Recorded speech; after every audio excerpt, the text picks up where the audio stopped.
तो अपने ही समाज का 10 एमएलए 2027 में मेरा टारगेट है, कम से कम 10 एमएलए समाज के जीत कर जाएँगे। सैफई परिवार के राजकुमार को आईना दिखाने का काम करेंगे और पूरे समाज को ये दिखाने का काम करेंगे कि ये हमें जनप्रतिनिधि नहीं बनने देना चाहते थे। सेन यादव जी का जो समर्थक था, वो कहीं न कहीं दुखी था। मिल्कीपुर का उपचुनाव हुआ, जिस तरीके से नतीजे आए आप लोगों ने लगातार देखा होगा, किस तरीके से समाजवादी पार्टी लगातार प्रतिक्रियाएँ दे रही थी, चुनाव आयोग पर जो है लगातार जो है वो तंज कस रही थी, चुनाव आयोग जो है कहीं न कहीं काम सही नहीं कर रहा है। इन तमाम सारे मुद्दा को लेकर के पूरे प्रदेश की निगाहें मिल्कीपुर उपचुनाव पे टिकी हुई थी।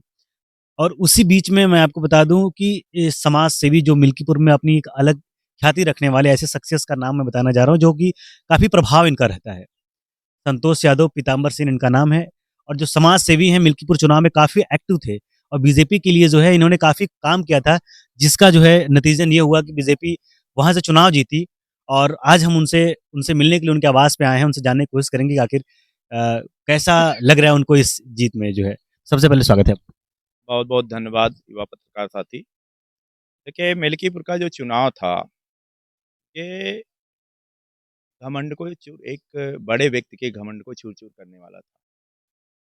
वो व्यक्ति अपने को पासी बिरादरी बता करके वहाँ पर एससी बिरादरी का वोट ज़्यादा है, मैं पासी बिरादरी का हूँ, पासी बिरादरी का हूँ। वहाँ की पासी बिरादरी के साथ-साथ अयोध्या की जनता ने उनको ये जवाब देने का काम किया। वो कहते थे मैं 9 बार विधायक हुआ, 10 बार जनप्रतिनिधि हुआ, तो गरीब आदमी उनके सामने चुनाव नहीं जीत सकता। उनको इस बात का घमंड था। तो भारतीय जनता पार्टी ने गरीब के बेटे, किसान मज़दूर के बेटे चंद्रभान पासवान को चुनाव लड़ाया।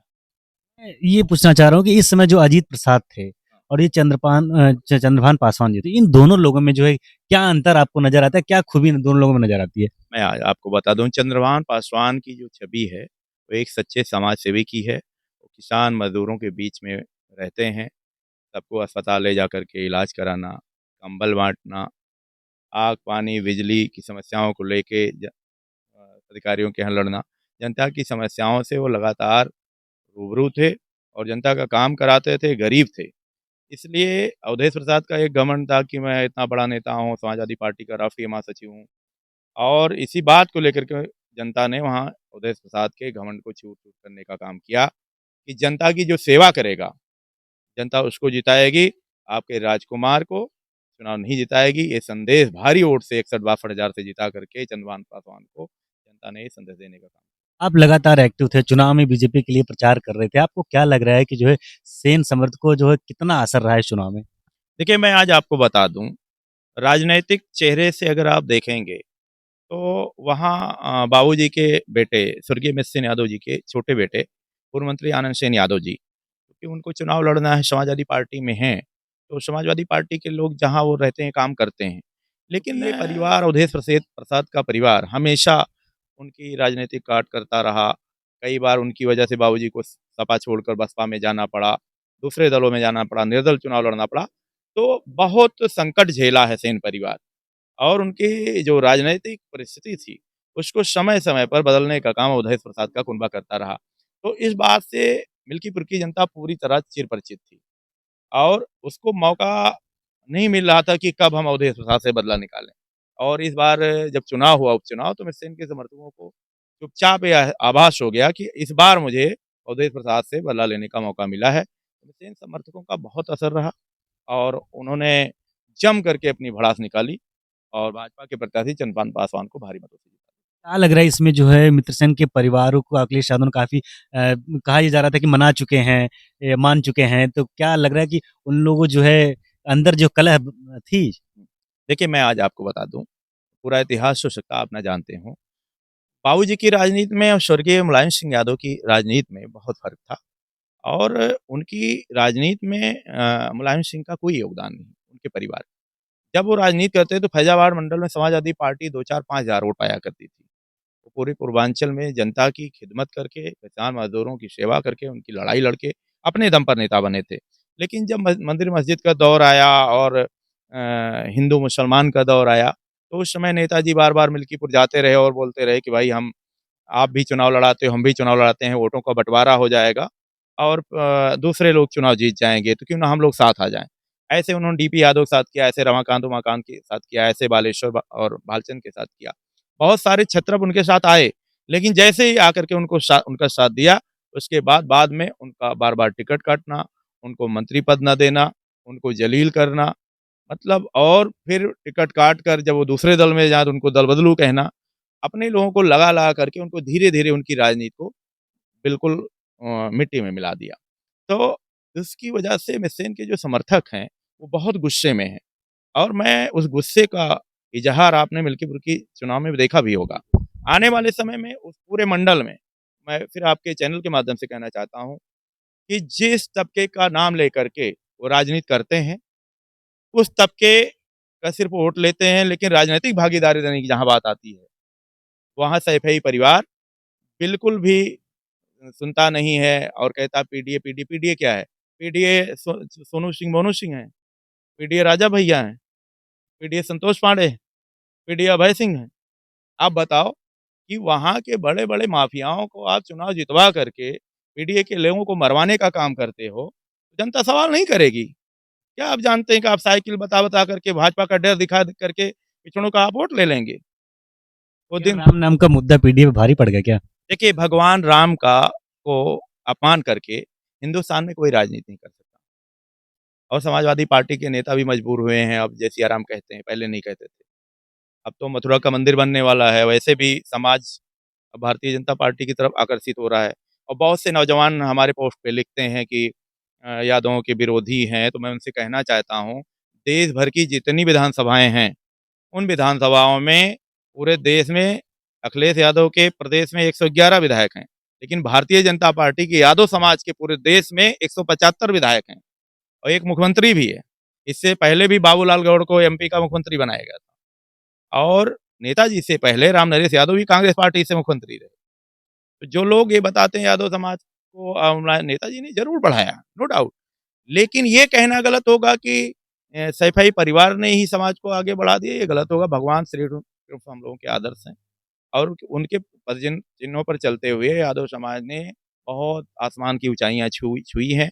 आने वाला जो दिन है, वो गीता और रामायण पर हिंदुस्तान की राजनीति होगी। जिस तरीके से मर्यादा पुरुषोत्तम भगवान श्री राम, भगवान श्री कृष्ण ने काम किया था, उस तरीके से कोई राजनेता अगर काम करेगा तो उसके साथ जनता रहेगी, अन्यथा मिल्कीपुर के चुनाव की तरह उसे नकारने का काम करेगी। चलिए अब तो मुल्कीपुर की बात की हो गई, लेकिन मैं आपसे पर्सनल बातें पूछना चाह रहा हूँ कि आपको समाजवादी पार्टी से इतनी नाराज़गी क्यों है? देखिए, समाजवादी पार्टी से नाराज़गी इसलिए है कि वो सिर्फ़ चाहती है समाज के लोग उनका झंडा ढोएँ, उनका नारा लगाएँ, प्रमुखी का टिकट ना माँगें, विधानसभा का टिकट ना माँगें, लोकसभा का टिकट ना माँगें। लोकसभा और विधानसभा का टिकट माँगने का अधिकार सिर्फ़ सैफई परिवार को है और किसी भी यादव बिरादरी के किसी भी नेता और नौजवान को टिकट माँगने का कोई अधिकार नहीं है। कहीं वो सदन में पहुँच कर के जनता की लड़ाई ना लड़ने लगे, कहीं पार्लियामेंट पहुँच कर के जनता की लड़ाई ना लड़ें, तो उनको एक डर है कि पूर्वांचल में अपने परिवार को बैठा दूँ, कभी पूर्वांचल बटेगा, तो यहाँ से भी कोई लड़का सीएम ना हो जाए या लीडर ना हो जाए, तो इस बात का उनको डर रहता है। और खतरा रहता है और यादवों लोग से, बिल्कुल, हैं? और उस यादव को तो बिल्कुल पसंद नहीं करते, जिसके पास सारे संसाधन हों और उसकी अपनी योग्यता हो, ऐसे व्यक्ति को सैफई परिवार कभी पसंद नहीं करता। कभी टिकट माँगा है आपने? मैंने लोगों के कहने पर, अपने समर्थकों के कहने पर मैंने पहली बार लोकसभा का 2024 में सुल्तानपुर से टिकट माँगा था। बुलाया भी उन्होंने, मिले भी, लेकिन उन्होंने कहा कि यादव समाज को मैं टिकट नहीं दे पाऊँगा। आप तब पे मना कर दिया था। साफ तौर पे उन्होंने समाज का नाम लेकर के कहा और राम गोपाल ने तो हद ही कर दी, कहा वहाँ यादव कैसे जीत पाएगा? तो ये सब चीज़ें हैं, तो इसलिए जनता बहुत नाराज़ है और मैं आपके चैनल के माध्यम से कहने जा रहा हूँ कि जो लोग समाज को नेता बनने से रोकना चाहते हैं, जो थानों में जनता जनता की लड़ाई लड़े, तहसीलों में लड़े, आपका डीएम कार्यालय में लड़े, जनता की समस्याओं को लेकर अगर विधायक सांसद रहेगा तभी तो कुछ कर पाएगा। पहले तो ये लोग टिकट काटते हैं, फिर अपने समर्थकों से ये कहलवाते हैं, ये तो दल बदलू हैं, तो दूसरे दल में जा रहे हैं। तो कह दीजिए 4 बार आदरणीय सैफई के राजकुमार, आदरणीय अखिलेश यादव जी 4 बार चुनाव हारे हैं। 2014, 2017, 2019, 2022, 2024 लगभग 5 चुनाव, 24 मान लो जीत गए। ठीक है? तो इतने चुनाव हारने के बाद उनको कह दीजिए कि मुख्यमंत्री का जो पद है वो किसी और को दे दें अगर उनसे नहीं संभल रहा है। हमसे कहते हैं कि आपको सांसद की टिकट नहीं मिला इसलिए आप विरोध कर रहे हैं, तो क्या आप राजनीति बिना पद के करेंगे? सदन में जब तक आप नहीं जाएँगे, सरकार का ध्यान कैसे आकृष्ट करा पाएँगे? तो उनके लोग जो बोलते हैं, उनसे मेरा सवाल है कि तुम भी जब पीताम्बर सेन की तरह होगे, और जिस दिन एमपी, एमएलए का टिकट माँगने जाओगे, तो सैफई परिवार की असलियत आप भी जान पाओगे। मेरी उनसे कोई लड़ाई हो नहीं है। सकता है आप उन्हीं के समाज से हों, टिकट देने में ये भी मजबूरी हो कि वैसे परिवारवाद का तो आरोप उन पे लगता रहता है। हो सकता है ये भी मैं कारण कह हो। तो रहा हूँ। तो 5 टिकट परिवार में देने में कोई उनको डर नहीं है। 1 टिकट पीताम्बर सेन को देने में बहुत डर है। मैं ये कहना चाहता हूँ कि जिस राजनीति से उनको डर है कि फैज़ाबाद मंडल में और बस्ती मंडल में और पूर्वांचल में और कोई यादव नेता मैं नहीं पैदा होने दूँगा, तो मैं आपके चैनल के माध्यम से बताना चाहता हूँ कि गोंडा में तरबगंज, दरियाबाद और अयोध्या, मिल्कीपुर और हमारी गोसाईगंज और सुल्तानपुर की पाँचों विधानसभाएँ, तिलोई, अमेठी, गौरीगंज, इसमें समाज के लोगों को लड़ाने का काम करूँगा। आपके चैनल के माध्यम से बताने जा रहा हूँ। बहुत बड़ा दावा कर रहे हैं आप। पार्टी पार्टी का रजिस्ट्रेशन जल्दी ही होगा, आप लोगों को मैं बुलाऊँगा, बताऊँगा। पार्टी के रजिस्ट्रेशन होने के बाद उत्तर प्रदेश और भारत की किसी बड़ी राष्ट्रीय पार्टी के साथ अलायंस करके, जो समाज के लोगों को ये चाहते हैं कि विधायक एमपी ना बने, उनको विधायक एमपी बना करके और प्रदेश और देश की पंचायत में भेजने का काम करूँगा और सैफई परिवार के राजकुमार को आईना दिखाने। अगर मान लीजिए इसी बीच में आपने इतना बड़ा ऐलान कर दिया, अगर अखिलेश यादव बुला लेते हैं आपको तो क्या करेंगे? देखिए, मैं आज आपको बताऊँ, आपने बहुत अच्छा सवाल कर दिया कि जब हम लोग ये काम 1965 में शुरू किए थे, आदरणीय लौह पुरुष पूर्व सांसद मित्र यादव जी के साथ हम लोग एक जब काम शुरू किए, तो नेताजी को बहुत खल रहा था। बार-बार वो फैज़ाबाद आ रहे थे, जा रहे थे और कह रहे थे कि नहीं वोटों का बँटवारा हो रहा, और हम लोगों को साथ लेकर के, समाज का नाम लेकर के कि ध्रुवीकरण हो जाएगा वोटों का, दूसरे लोग जीत जाएँगे। तो एक बार उन्होंने हम लोगों को छल लिया है, दोबारा हमें नहीं छल पाएँगे। इसलिए हम काम के बल पर कोरोना में मैंने अपने पैसे से, अपनी मेहनत का पैसा जो कमाता हूँ, उसमें 4.5 करोड़ रुपया लगभग खर्च करके, मैंने कोरोना में अपने ज़िले के कई गाँवों में मैंने राशन बँटवाने का काम किया। मैंने 500-600 अपने जेब के पैसे से 500-600 करीब, इस 6-7 साल की राजनीति में जब से मैंने चुनाव की वहाँ तैयारी शुरू की, तब से मैंने लगभग कैंसर के मरीजों की मदद की। सैकड़ों समाज के एक्सीडेंट हुए, उसमें कि बहुत मौतें हुई, बहुत लोग चोटिल हुए, बहुत लोगों ने अपने हाथ-पैर गँवा दिए, उनकी मैंने मदद की। तो अपनी मदद के बल पर, अपने काम के बल पर मैं जनता के बीच जाऊँगा और सिर्फ़ समाज का नाम लेकर के कहीं कोई मार-पीट हो तो इन ये लोग गिद्ध नज़र देखते रहते हैं, कहीं कोई घटना हो जाए, उस घटना का रोना-रो करके और उसके खिलाफ माहौल बना करके वोट लेते हैं, मदद नहीं करते।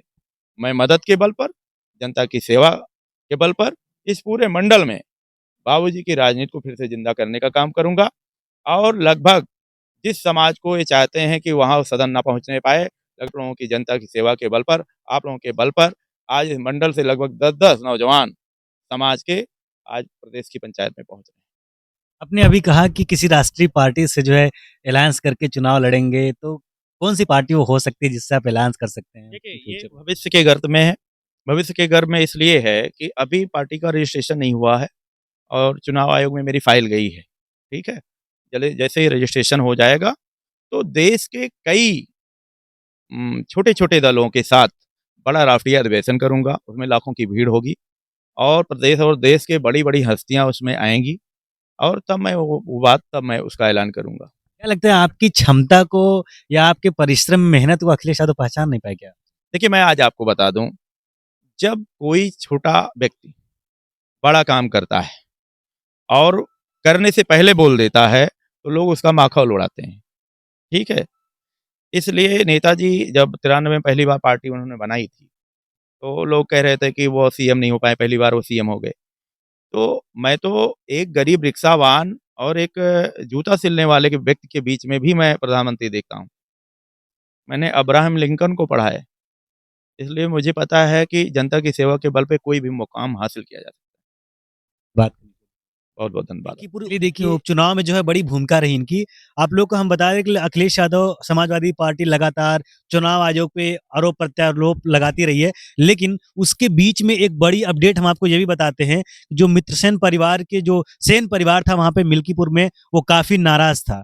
वहाँ चाहते थे कि मित्रसेन परिवार से किसी न किसी को टिकट दिया जाए या उनके समर्थक को किसी न किसी को टिकट दिया जाए, जिसको लेकर के काफ़ी नाराज़गी थी लोगों में और जिसका नतीजा परिणाम आपके सामने है। तो फिर देखिएगा। मिलिए किसी नेक्स्ट वीडियो में नई खबर के साथ, तब तक के लिए देखते रहिए खुली खबर। बहुत-बहुत धन्यवाद।